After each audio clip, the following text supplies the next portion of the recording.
introduce yourself for us? Who are you, and what is your relation to Prescott Valley United Methodist Church?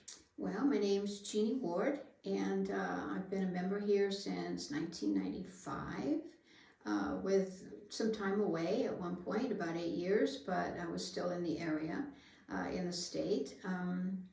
And basically, care and nurture is my, what my heart tells me to do, or leads me to do. So been involved with care and nurture since 2012, for 11 years since I came back the second time. So it's been wonderful, and I've seen a lot of good things happen. That's wonderful. It's your forte. Well, a lot of people's forte, really, but I coordinate it, and they do the work. So it's been wonderful. Yeah. And you've been a part of Prescott Valley United Methodist Church for a long time. So how would you describe Prescott Valley UMC to someone who doesn't know about our church? I was been thinking about that, and I thought what came to mind, and I think God put the picture in my mind, was a huge red heart, and all of the people from this church are within that red heart.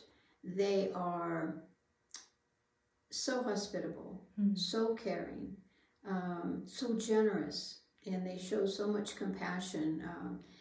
They're right there, wishing someone, the best through a surgery, or you'll receive a card out of the blue that just says, "Hope you're having a good day." These are people that really care, and I can picture all of their faces in this big red heart. So I just feel like it's a church that cares. I would have to agree, but that's me being biased. Seeing everything you've seen in Prescott Valley United Methodist Church, especially with the description you just gave me, when have you seen pastoral care positively impact lives? Well, I can give you a personal example, actually, and names will just be kept to myself, except it has to do with my late husband, David, who had multiple sclerosis. And it affects everyone differently, but some of the things that happened, one of the things was that his hands would be clenched all of the time, and so you had to keep a washcloth in there or something to keep them kind of aired out. And our pastor at the time, who visited us every week from 1998 to 2000 when David passed, he noticed this, and he actually had a palm cross, which looks like this, and they're just so beautiful. There was a man in the Dakotas that made these, and he made very few, but our pastor gave David his cross, his own personal cross. This was just so generous and so unselfish, I thought. And he thought that would be nicer for him to hold than a washcloth in his hand, which was amazing. And so the next time he came, I said to him, "You have to take that back, because he's scratching it." David would sit and fidget with it. And he said, "Well, I think the original was scratched too, don't you?" So what he did do then, and he left the cross with David, because he felt like it was doing more good with David than him carrying around in his pocket for that time.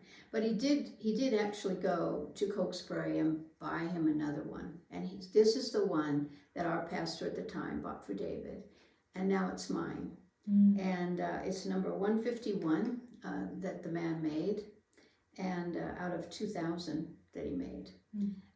And so that kind of way to touch someone's life, to give them something, not just, praying was fine. That's all we really needed, was the fact that, people knew we were still there and that we needed prayer. And so when the pastor came, he prayed with David a lot, and then he would check on me, but say, was I doing okay? Because the caregiver also needs care.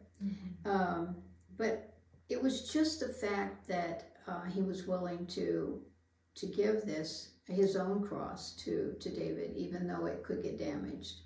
And that wasn't his his worry. I mean, his concern was giving something David to be comfortable with. So it was a lesson to me, a lesson that, you know, the generosity and the compassion and being unselfish, and